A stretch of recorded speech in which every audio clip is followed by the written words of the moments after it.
Hello and welcome back to my free webinars. This time we'll be dealing with CFA Level 1 equity.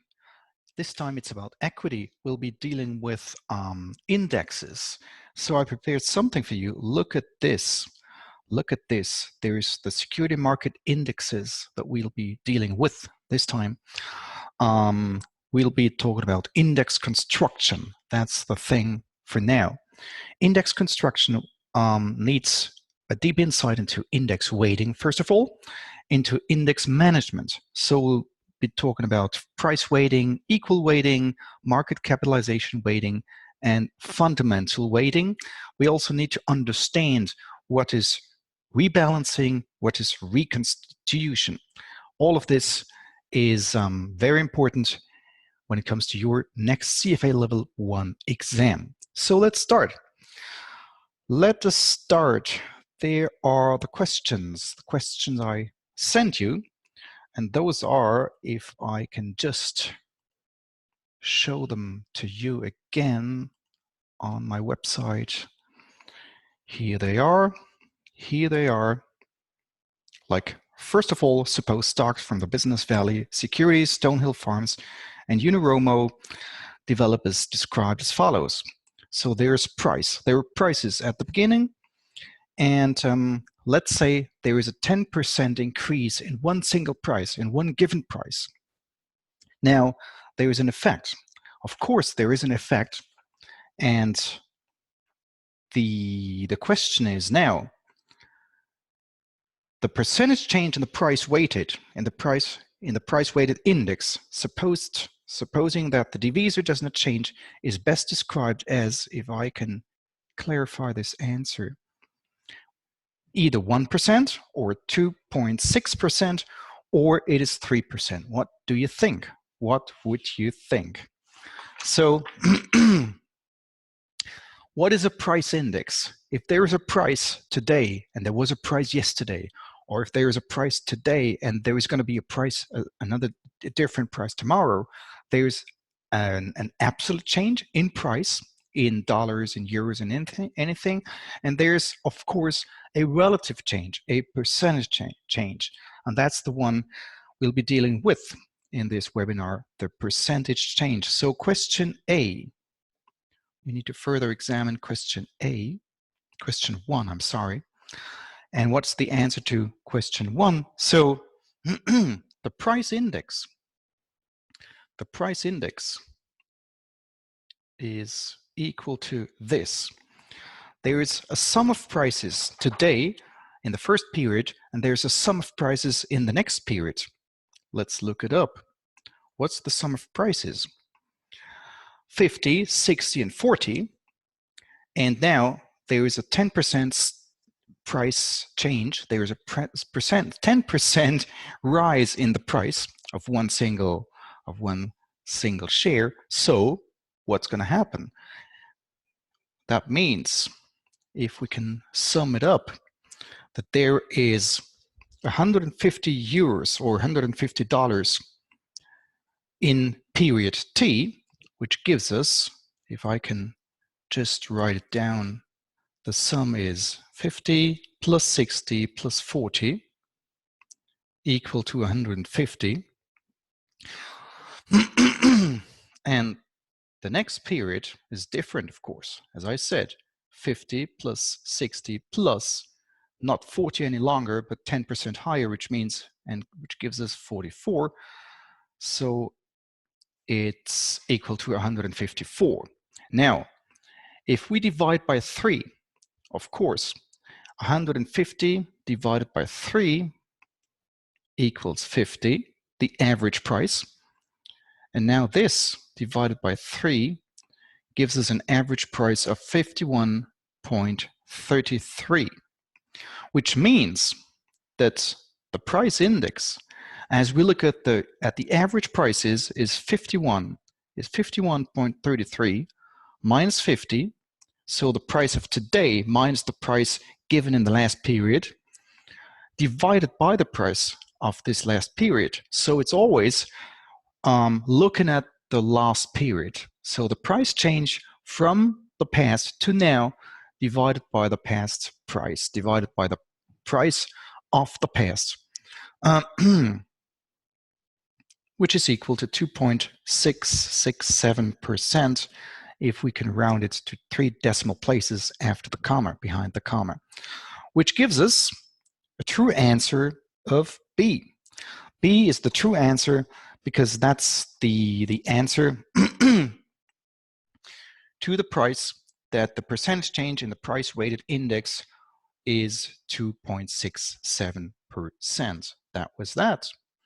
And as we can look into it again, I can say, and we can say, like taking a look at this mind map, there's several index construction methods. That's first of all, that's the price weighting. There's the price weighting methods. And second, there's the equal weighting methods. So what's the difference?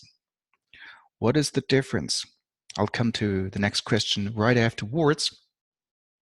The price index methods, very important.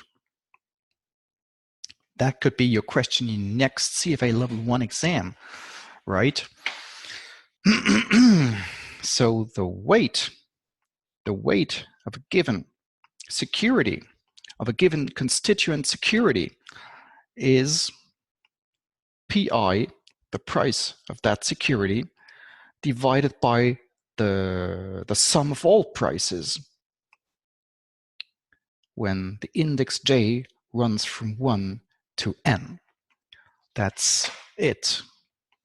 So we divide it by each and every single price by the sum of all given prices. That's the weight of the ith, if I can call it this way, of the ith security. Now that's the weight. There's one single thing I'd like to stress, and that is talking about the divisor. What is a divisor, and how can we change the divisor so that the index, the price index, is going to stay the same? And that is a different thing to know, a very important thing to see. Let's take a look at this. If we have a table and we take a look at 3 different securities, so there is the price. There's a price before the split, because we want to stress a certain stock split, the split. Like for example, 30, 40, and 80.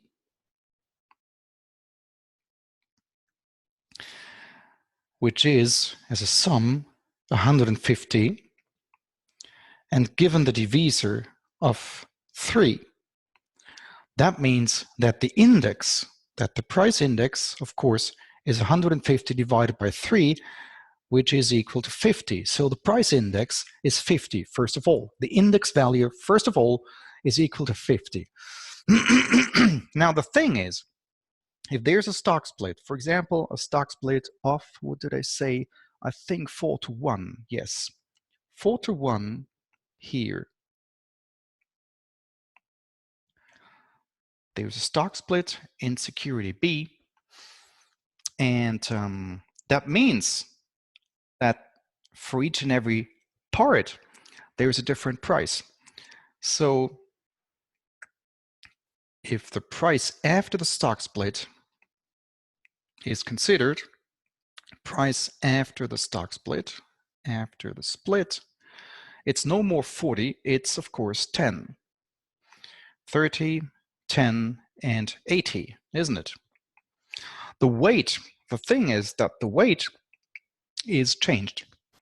30 divided by 150 equals 20%, equal to 0.2. 0.2 is the weight of security A. Now security B, 40 divided by 150 is equal to 26%. And here 50 to 53% for the last one, equal to 1, of course, as the sum of all weights. Now, as you can see, the problem with the divisor, with this price weighted index, can be seen very clearly. because all the weights may change. All the weights will change because now it is 30, 10, and 80, which is no longer 150, but 120, which causes a problem because the divisor does not stay 3. The divisor does not stay 3 because if it was 3, then it was 100, then it would be 120 divided by 3 equal to 40 and no longer equal to 50. So how do we have to change the divisor? And that's the question. And that could be your question as well, just as well in your next CFA level 1 exam. How do we have to change the divisor in order not to change the price index? In order not to change the price index. And that is, so if we want to stay with 50, it is of course true to ask by what number do we need to divide 120 in order to get 50, right? So 120 divided by D, divided by the divisor, is equal to this price index, which means that now we get 2.4. So it changes from 3 to 2.4, and that's important. And that's important.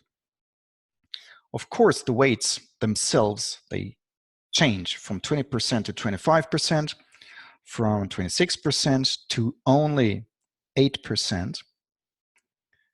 And this one rises to 67%, again equal to 1. So that's important. The role of a stock split. If there's a stock split, we have to change the divisor in order not to change the price index. And that's an important issue that could be a question just as well. Now, going back to my questions, going back here, question 1 we did already. Question 2, suppose the following development of value of stocks Woldens. There's a number of shares, there's a price, and in period T, and there's a price in period T plus 1. So the price weighted index, we don't look at we still look at the construction method of price indexes, and we want to take a look, we want to know the price weighted index for those stocks, if the divisor is equal to 3, is best described as. Now, we just need to understand, just need to compute this. Is it 12%? Is it 11.4%? Or is it equal to 11%? What would you say? You just computed it, I guess, didn't you? You just computed it. I know you. I know you did. So let's move on to question number 2. And again, we sum up the prices.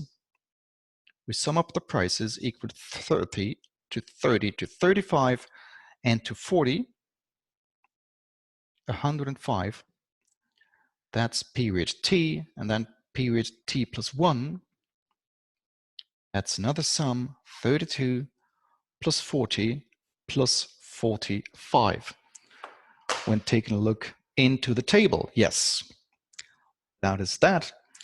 And the price index, as I said before, needs to be the price, the average price or the sum of prices or whatever, or a single price if we just look at one single security. It is 117. So the price of nowadays minus the price of the past, 105, divided by this price of the past, 105. That is that. And what did I want to say? I just wanted to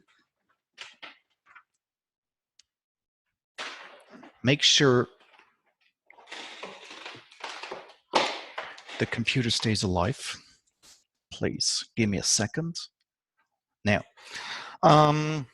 divided by 105, which is equal to 11%. So that is the answer to that question number 2.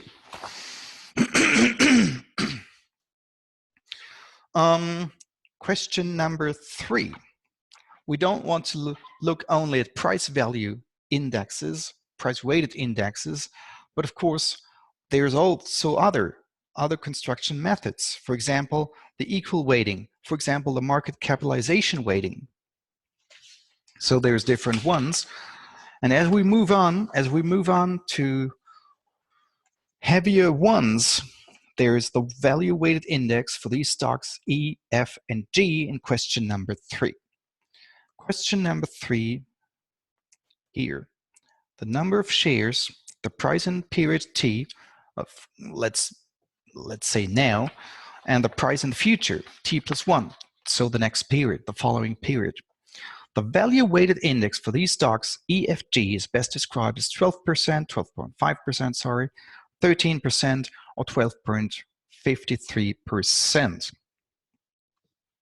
So again, just compute it. We need to multiply the number of shares by the price, and we then need to compare, and that's it. So that's the whole story when it comes to a value weighted index. The whole story deals with the value, as the price, as the name might give you just first idea of what's inside.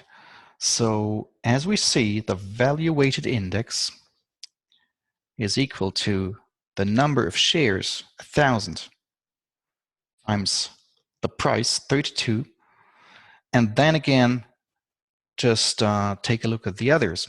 So a 30,000 shares times 30 plus 3,000 plus 3,000 shares times 35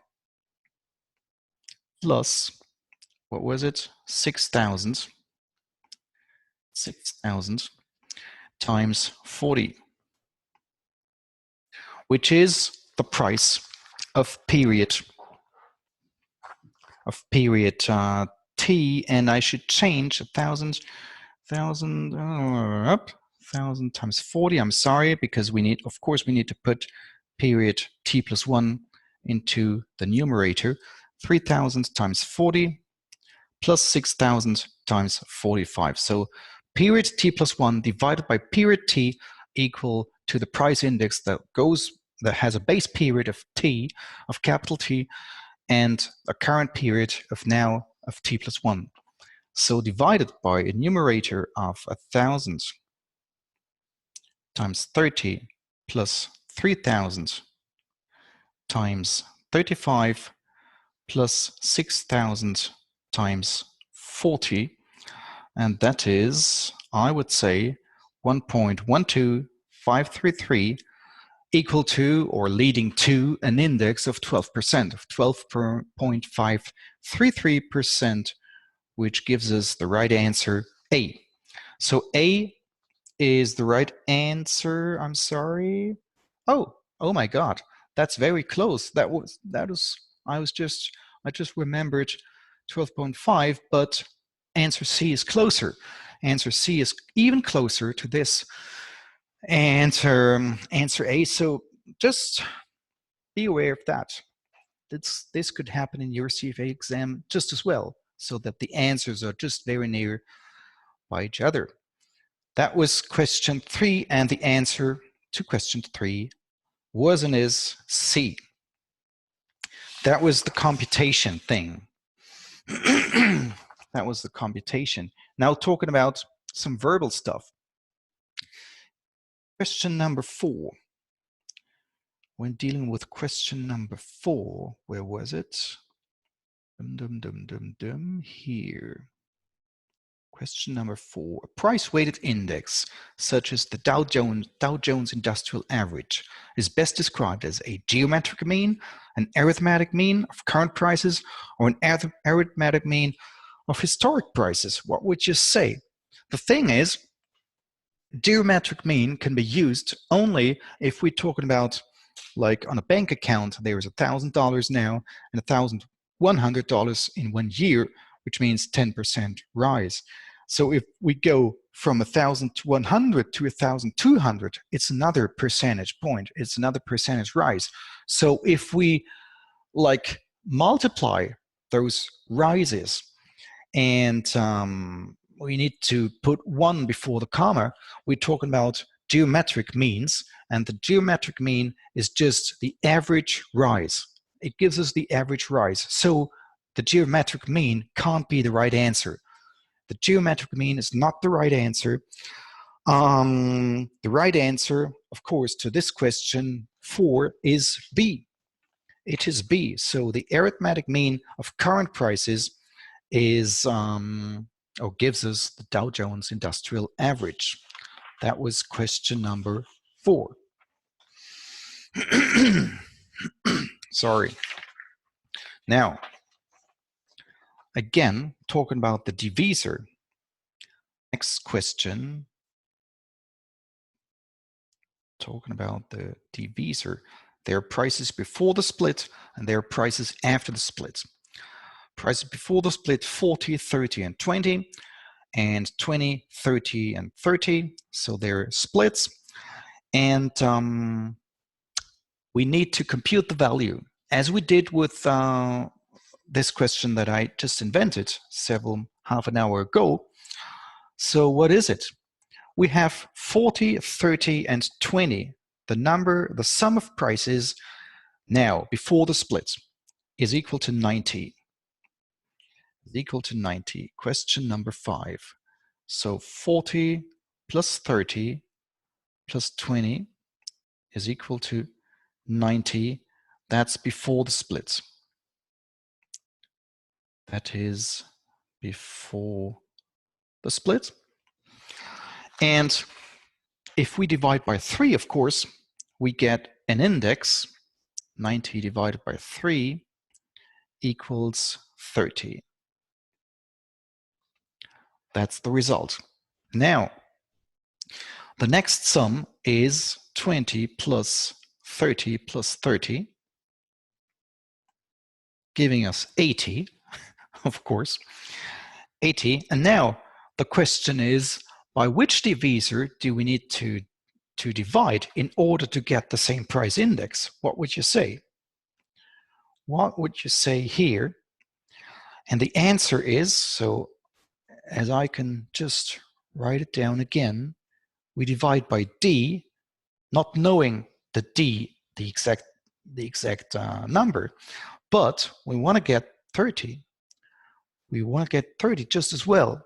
So the price index must not change, be it before the stock split or be it afterwards. By which number do we have to divide? And the answer, of course, is D has to be equal to 2.6, 2.67, if I may round it to 2 decimal places, which is C, which is the answer C. So that was that. Talking about construction methods. It's always important to be able, of course, to be able to really calculate the price index. And of course, it's important to understand the meaning of the divisor. We need to divide by the divisor. So the divisor is the denominator. And we need to divide the sum of prices by a given divisor in order to get the price index, to get the index. And as we don't want to change the index when it comes to a stock split, then we have to change the divisor, because the sum of prices divided by the divisor gives us the index value. And so we just want to make sure the change of divisor leads to the same index. And that was that. So if you like this webinar, if you like this video, please give us a thumbs up, as we say in Facebook Times. Just tell others about it. If you didn't, just only tell us.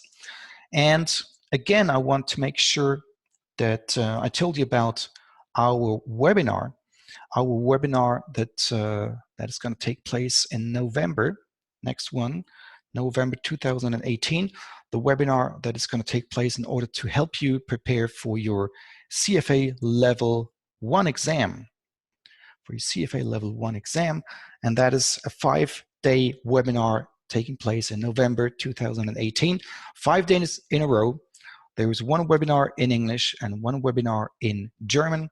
See more on that on Lambert Education, www.lamberteducation.com, and then click on the webinar, click on English minus webinar, just to see more details on that. So that was it. And I just want to make sure one different thing. Next week on Friday, the 2nd of November, 2018, we'll be dealing with the last webinar of this series, and it's going to be derivatives. Yes, derivatives. There is so much to talk about derivatives.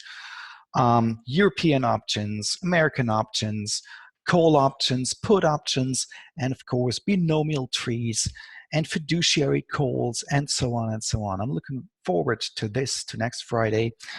So make sure you enroll on Facebook or just by email to info@daniel-lambert.de. See you then. See you then. I'm Daniel Lambert, Berlin.